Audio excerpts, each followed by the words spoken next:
जय धर्मेश, जय मल्हार, जय सेवा, जय भीम, जय ज्योती, जय शिवराय। आज आपण धनगर समाजामध्ये जे विविध प्रश्न निर्माण झालेले आहे कबा आम्ही आमचा आजोबा ही लढाई लढला, आमचा बापही लढत आहे, आम्ही लढत आहोत, तरी पण विजय होताना दिसत नाही। एक विषय। दुसरा विषय, आमच्या धनगर जमातीमध्ये हजारो संघटन आहे आणि हजारो संघटन यासाठी कोणत्या विचारासाठी कार्य करत आहे आणि एवढे कार्य करत असताना सुद्धा यश मिळताना दिसत नाही, हा दुसरा मुद्दा। तिसरा मुद्दा, आमचा इतिहास काय, क्रांतीचा की चाकरीचा? मग आम्ही कोणता आदर्श, कोणत्या इतिहासाचा आदर्श घेतला पाहिजे आणि कोणता इतिहासाचा आदर्श घेऊन आम्ही हे यश मिळवलं पाहिजे? चौथा मुद्दा आहे, आमचे महापुरुष अशिक्षित होते, परंतु त्यांचे कार्य आणि कर्तृत्व वर्तमानातला वेध घेऊन भविष्य घडवण्यासाठी होते। पाचवा प्रश्न आहे, ओरान, धनगर आणि धनगड एकच आहेत की अलग अलग आहेत आणि ते शब्दाची केलेली चूक आहे की नाही? नंतरचा प्रश्न आहे, हे सिद्ध करत असताना त्यांचा पुढाकार कोण करतो? म्हणजे हे सिद्ध करत असताना त्या सिद्ध करण्याचा पुढाकार कोण घेतं? त्याला हे संस्कृती, हा विश्लेषण आहेत का माहीत? या सर्व गोष्टीचा हे। मग धनगर, ओरान आणि धनगड संस्कृती यांची काय आहे, राहणीमान काय आहे, देवदेवता काय आहे, या सगळ्या गोष्टीचं आज आपण या व्हिडिओच्या माध्यमातून हे करणार आहोत।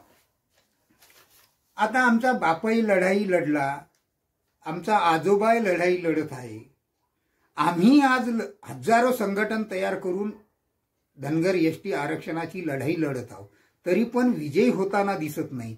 यामध्ये आमचे हजारो संघटन आहे, हजारो संघटन धनगर एसटी आरक्षण आम्ही तुम्हाला मिळवून देतो, तुम्ही आमच्या संघटनामध्ये या, हेच सांगत आले। नेता आमचा सांगत आला का तुम्ही आमच्या आंदोलनामध्ये सामील व्हा, आम्ही तुम्हाला आरक्षण मिळवून देतो। संविधान म्हणते का धनगराला एसटी मध्ये, अनुसूचित जमातीमध्ये आरक्षण दिलेलं आहे, मग नेमकं धनगरानं, सर्वसाधारण माणसानं जायचं तरी कोणाच्या मागं? खरंच मग आम्हाला हे मिळालेलं आहेत का? मग मिळालेलं आहे तर आमचं रोकत तरी कोण आहे? आज आपण या संपूर्ण गोष्टीचं विश्लेषण घेणार आहोत। स्वतंत्र भारत हा 1947 ला झाला आणि 47 ला झाल्यावर 1950 ला संविधान लागू झालं आणि संविधान लागू झाल्यावर 6 सप्टेंबर 1950 ला स्वतंत्र भारताची अनुसूचित जमातीचं शेड्यूल झालं आणि त्या शेड्यूलमध्ये 4 राज्यामध्ये ओराव आलेला आहे, ओराव। मग ओराव हे 4 राज्यात कोणत्या कोणत्या आलेला आहे?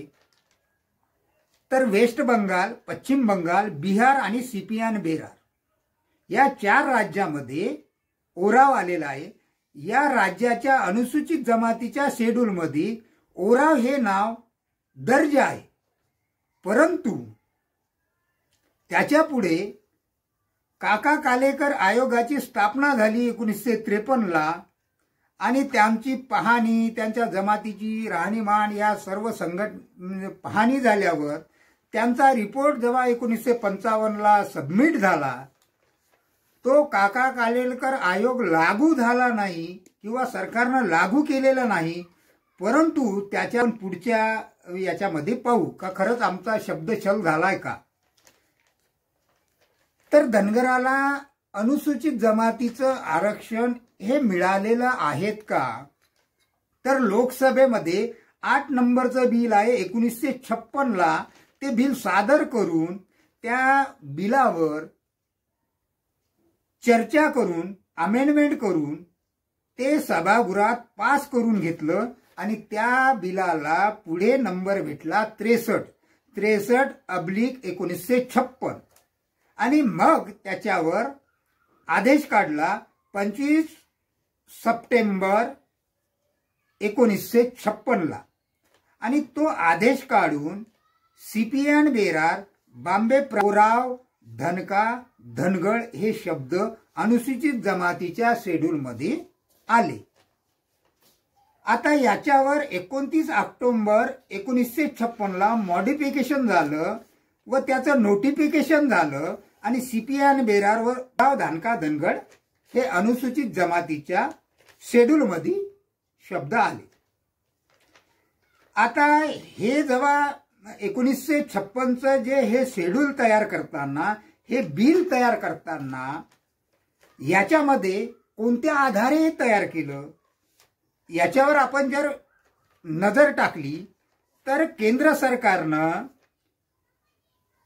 1951च्या जनगणनेचा आधार घेऊन हे 1956चा जे मॉडिफिकेशन, नोटिफिकेशन आणि हे बिल लावर आदेश काढला आणि त्याला कायद्यात तरतूद केली।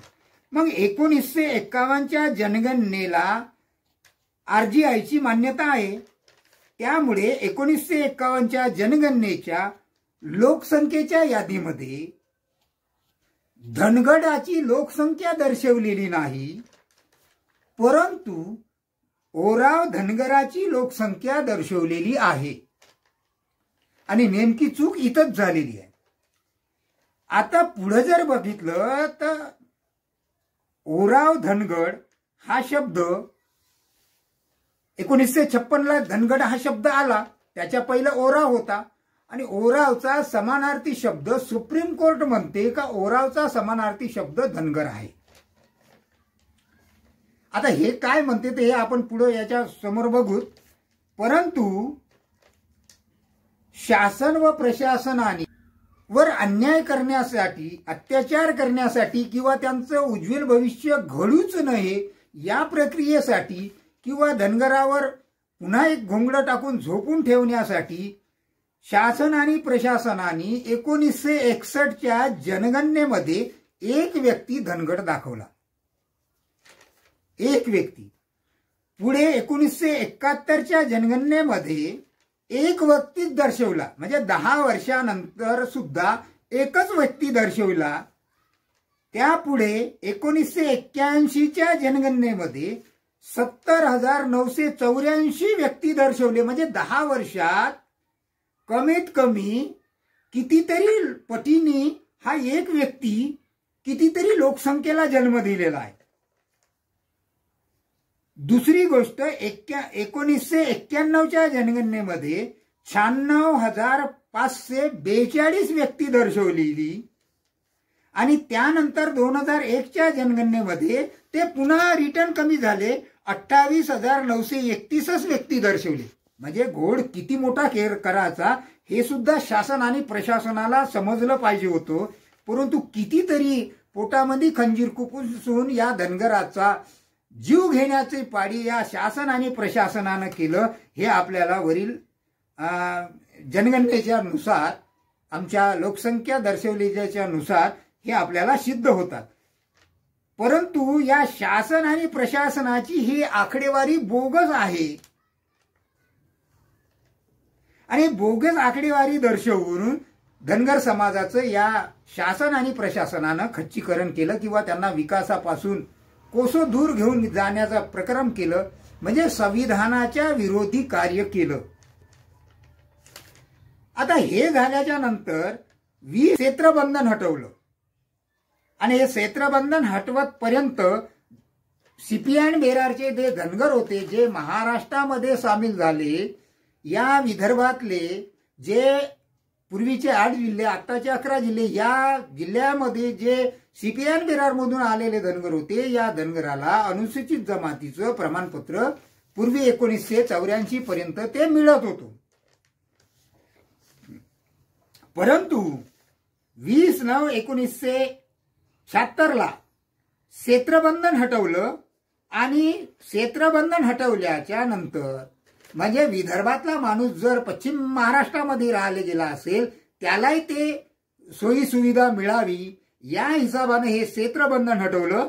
परंतु क्षेत्रबंधन हटवल्याच्या नंतर पश्चिम महाराष्ट्रातल्या जे लोक आम्ही धनगर नाही किंवा आम्ही वेगवेगळ्या जमातीमध्ये पोटजमाती सांगून जे करत होते, ओवापोवा करत होते, अशा लोकांना वाटलं की बा धनगर म्हणून आपण एसटी मध्ये सामील आहो, मग आपण त्याच्यामध्ये फायदा घेण्यासाठी मग त्याच्यावर उठाव सुरू झाले. आणि त्यानंतर फतवा 1985चा फतवा समोर करून धनगर जमातीचं जे विदर्भातल्या धनगर जमातीला जे मिळत होतं ते कुठेतरी थांबवण्याचा प्रयत्न केला, ते जमा करून घेण्याचा प्रयत्न केला सर्टिफिकेट, आणि ते न देण्याची प्रक्रिया या महाराष्ट्र सरकारने केली.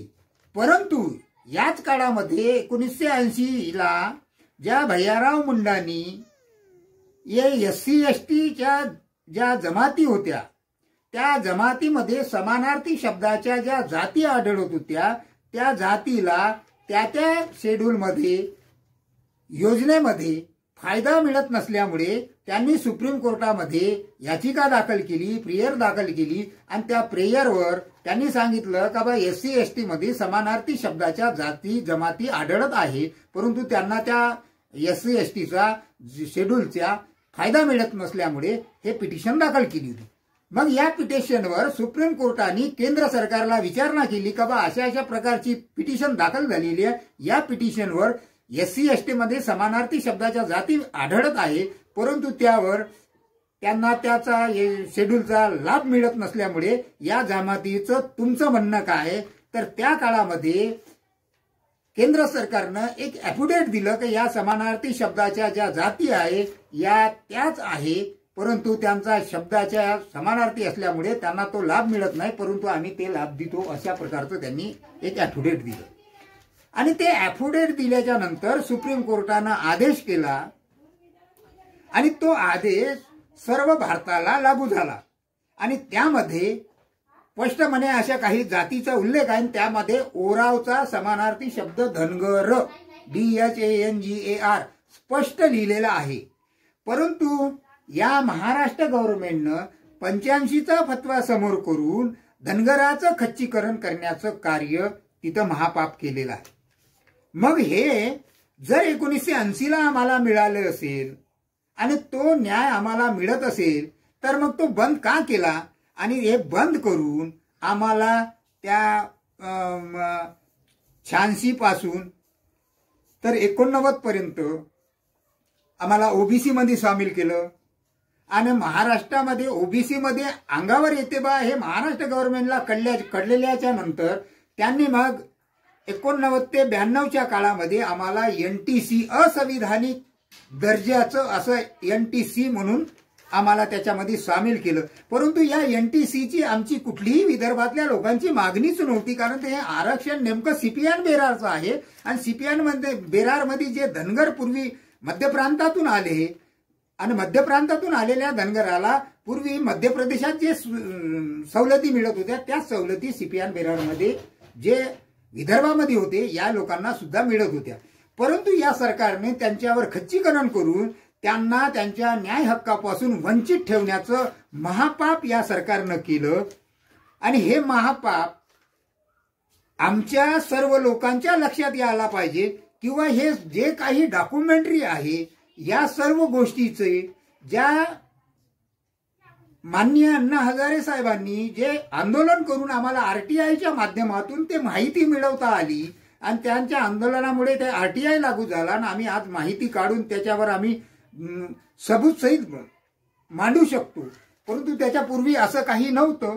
परंतु विदर्भातल्या मध्ये 1956ला ज्यावेळेस धनगड त्या शेड्यूलमध्ये आला, 57ला 67ला असे 2 यवतमाळमध्ये मोर्चे निघले होते. परंतु त्या मोर्चाचा ते विदर्भापुरते असल्यामुळे विदर्भातल्या धनगराच्या हक्काचं असल्यामुळे तिथं पश्चिम महाराष्ट्रातल्या धनगरांनी कुठे ओवापोवा केलेला नाही, ते बाकीच्या खानदेशमधल्यानं केलेला नाही, त्याच्यामुळे ते सीमित राहिलं.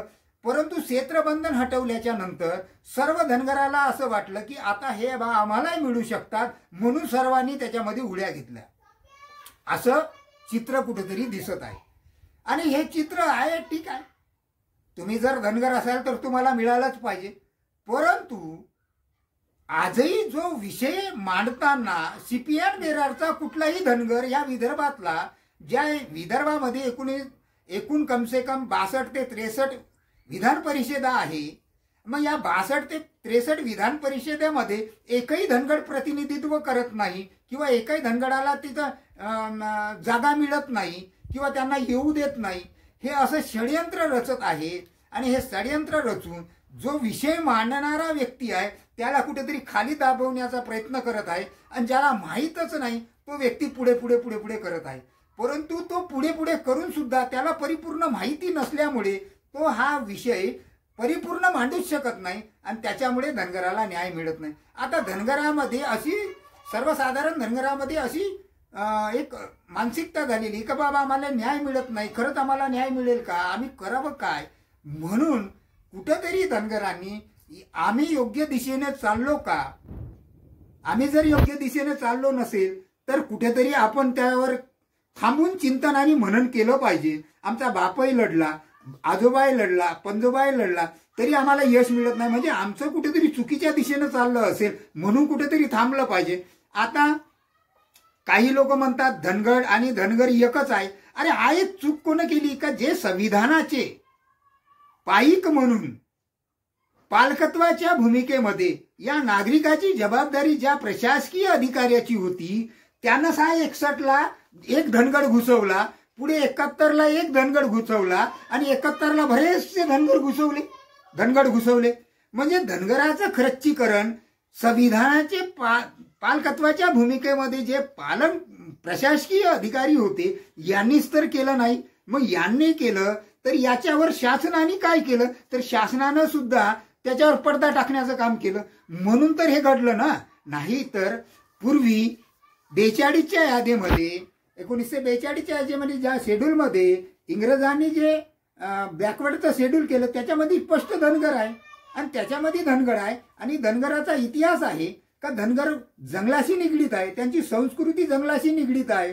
ते सकाळीपासून तर संध्याकाळपर्यंत जंगलामध्ये मेंढ्या शेळ्या चारायचे आणि संध्याकाळच्या पायरी त्याच जंगलामध्ये आमच्या कोया बांधवाच्या बाजूला त्यांच्यासारखेच इटुले मांडून जेवण करायचे. रात्रभर त्यांची साथ यांना आणि यांची साथ त्यांना, अशा प्रकारचे आम्ही भाऊबंधकाचं नातं घेऊन आमचे पूर्वज तिथं राहिले. जर आमची संस्कृती जंगजमीन जंगलची असेल, आमचा वीर बुधू भगत जर ओराव जातीचा, जो ओराव म्हणून आम्ही शब्द आलेला आहे, त्या ओराव जातीचेच आम्ही धनगर आहोत. जर ते आमचा वीर बुधू भगत जर इंग्रजाच्या विरोधात, इंग्रजाला साथ सहयोग करणाऱ्या राजेच्या विरोधात, सावकाराच्या विरोधात, जमीनदाराच्या विरोधात, मुकदमच्या विरोधात, गुमास्ताच्या विरोधात लढला, पहिलं संघटन तयार करण्याचं प्रेरणा सुद्धा त्या वीर बुधू भगत पासून सर्व जमातीने घेतली, सर्व महापुरुषांनी घेतली. आणि एवढा सारा आमचा क्रांतीचा इतिहास असताना सुद्धा आज धनगर क्रांतीचा इतिहास न मांडता चाकरीचा इतिहास मांडतात. पूर्वी ज्या वेळेस भारतामध्ये इंग्रज राज्य करायला आले त्यावेळेस भारतामध्ये 597 छोटे मोठे संस्थानिक राजे होते. मग 597 संस्थानिक राजे असताना सुद्धा बलाढ्य अशा इंग्रजांनी या बलाढ्य अशा 597 संस्थानिक राजावर जेव्हा हुकूमत गाजवली, तेच पद्धत आजही दिसत आहे. ओबीसीचे खासदार किती आहे, एससी एसटीचे खासदार किती आहे. मग एवढे सारे खासदार असून सुद्धा या एससी एसटी ओबीसीवरच अन्याय होत आहे. म्हणजे पूर्वीची परिस्थिती आणि आजची परिस्थिती जर तुलना केली तर आपण तेच होती. म्हणून आजही सर्वसाधारण घरच्या पोरांना बाहेर निघून लढण्याचं काम आहे आणि त्या सर्वसाधारण पोरांना ताकद देऊन त्याला लढण्यासाठी बळ देण्याचं कार्य सर्वसाधारण लोकांचं आहे. परंतु आज आपण बघतो एखादा सर्व्हिसवाला आला की लगेच आपण त्याची इज्जत करतो का, आमच्या जमातीचा आहे बा, आपण त्याला खुर्ची देतो. परंतु त्याला ज्ञान किती आहे, 12वी झाला, 12वी झाल्याच्या नंतर नोकरी लागली. काहीला तर पोलीसमध्ये असेल, काही बांधव तर आमचे 12वी झाल्यावर लागलेले आहे, काही फॉरेस्टमध्ये असेल ते 12वी झाल्यावर लागलेले आहे, काही 12वी झाल्यावर डिग्री केल्याबरोबर लागलेले आहे. म्हणजे का त्यांनी पुस्तकी ज्ञान घेतलं म्हणजे का त्यांना खूप काही ज्ञान आहे असं होत नाही. पुस्तकी ज्ञान वेगळं आणि सांस्कृतिक ज्ञान वेगळं आहे. म्हणून सांस्कृतिक ज्ञान महत्वाचं आहे. परंतु आमचा जो विषय मांडत आहे, जे आमच्या हजारो संघटन केलेले आहे, त्या संघटनचे संस्थापक अध्यक्ष आहे, नेमके यांना तरी हे सांस्कृतिक ज्ञान आहेत का? जे पंचायत राज होतं, हे पंचायत राज 3 प्रकारचं होतं. हे पंचायत राज सुद्धा यांना माहीत आहे का?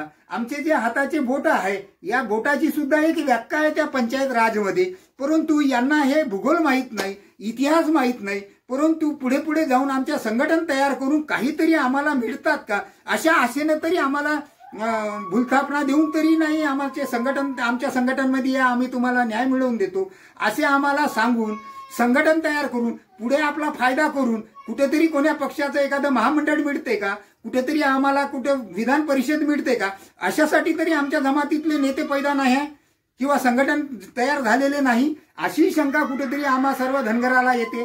कारण 1952ला जे पहिली निवडणूक झाली या भारताची, त्या लोकप्रतिनिधीपासून बघितलं तर आजपर्यंत आमचे बरेचसे आमदार खासदार झाले, विधान परिषदेवर गेले, लोकसभेवर गेले. परंतु या आमदार खासदाराने किंवा या नेत्यांनी या धनगर जमातीचा मुद्दा सोडवलेला नाही. म्हणजे आम्ही नेमकं समजावं तरी काय का बा हे खरंच नेते आमच्या समाजासाठी काम करतात का, आमच्या जमातीच्या हिताचं काम यांनी केलं का? आणि आज लोक जे म्हणतात का बाबा समाजाचे नेते नसल्यामुळे आमचा ही विषय मांडत नाही. पूर्वी जर आपण बघितलं एकाएकाची जन्मकुंडली काढली तर कितीतरी वर्ष त्या सभागृहात राहिलेले आमदार आपल्याला पाहायला मिळतात.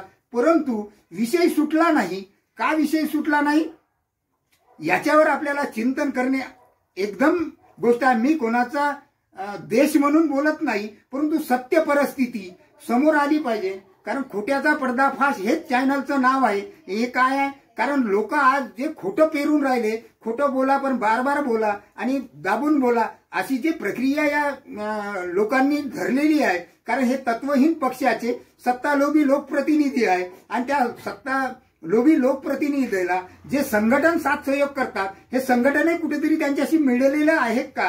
कारण न्याय हक्क मांडत असताना, सामाजिक काम करत असताना खोटं कुठेही बोलता येत नाही. परंतु पक्षाचं काम करताना दाबून खोटं बोला पण दाबून बोला अशी एक व्याख्या आहे. म्हणून आम्ही आता सर्वसाधारण धनगर जमातीनं नेमकं पाहावं तरी कोणाकडे? कारण 1952ला जे निवडणूक झाली तिथपासून तर आज 2024 चालू आहे. या 2024 चालूपर्यंत आमचे प्रतिनिधी झाले किती? मग हे प्रतिनिधी ते तर नेमकं मांडले तरी काय?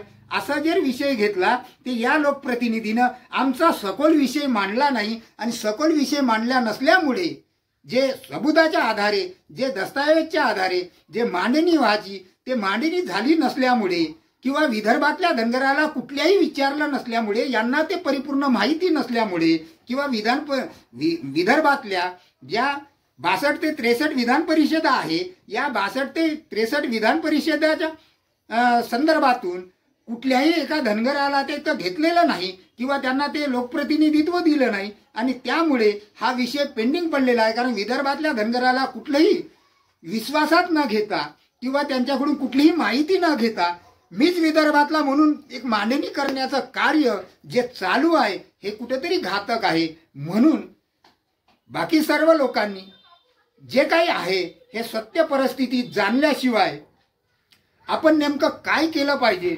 याच्यावर चिंतन आणि मनन केलं पाहिजे. आज आपण काही चॅनल धनगर जमातीचे चालू आहे, त्याच्यावर जर आपण मुलाखती बघितल्या तर सर्व संघटनाच्या मुलाखती झालेल्या आहेत. त्या मुलाखतीमध्ये काही लोकांनी सांगितलेलं आम्हाला संसदेचे कुठलेही डॉक्युमेंट्सच मिळाले नाही. परंतु मग डॉक्युमेंट्स मिळाले नाही तर तुम्ही लढता तरी कोणत्या मुद्द्यावर? हा एक प्रश्न आपल्याला निर्माण झालेला आहे. धनगर एकच का? हा एक प्रश्न निर्माण झाला. आम्ही धनगड आणि धनगर एकच म्हणतच नाही, पण धनगडच या भारतामध्ये किंवा या महाराष्ट्रामध्ये आणि या भारतामध्ये अस्तित्वात नाही. परंतु ज्या संविधानाचे पालकत्वाच्या भूमिकेतून ज्या प्रशासकीय अधिकाऱ्याची नेमणूक झाली होती, त्या प्रशासकीय अधिकाऱ्यानं हा घोड केला. 1961ला एक व्यक्ती दाखवला, 1971ला एक व्यक्ती दाखवला, लगेच 1981ला बरेचसे व्यक्ती दाखवले. म्हणजे हा घोड नेमका प्रशासकीय संविधानाचे प्रशासकीय पालक म्हणून ज्या नागरिकाची भूमिका होती, त्या प्रशासकीय अधिकाऱ्यावर जबाबदारी होती, त्या प्रशासकीय पालकत्वाच्या भूमिकेच्या संविधानाच्या प्रशासकीय अधिकाऱ्यानं केलेली आहे. मग ते चूक त्यांनी केली, मग धनगरांनी का भोगावी? हा प्रश्न नेमका आहे. परंतु हा प्रश्न मांडून त्यांच्या लक्षात आणून देण्याच्या बजाय त्या वेगळ्याच काहीतरी ओवापोवा करण्यामध्ये आणि काहीतरी सांगण्यामध्ये लोक तथ्य ठरवत असतील असो, ज्याचा विचार त्याला आहे. माझं एक वैयक्तिक मत आहे का जे योग्य आहे ते मी तुमच्यासमोर मांडलेलं आहे. चिंतन आणि म्हणून तुम्ही करायचं आहे, जागृत तुम्हाला व्हायचं आहे. कारण सर्वसाधारण पोरगा जोपर्यंत निघत नाही रणमैदानात तोपर्यंत ह्या क्रांती होणार नाही. कारण तर पूर्वी इंग्रज ज्या वेळेस भारतात आले त्यावेळेस 597 संस्थानिक राजे या भारतामध्ये विविध क्षेत्रामध्ये होते. तरी पण सर्वसाधारण धनगराचं पोरग वीर बुधू भगत बाहेर निघून आमच्या आदिवासी लोकांवर अन्याय आणि अत्याचार होत होते.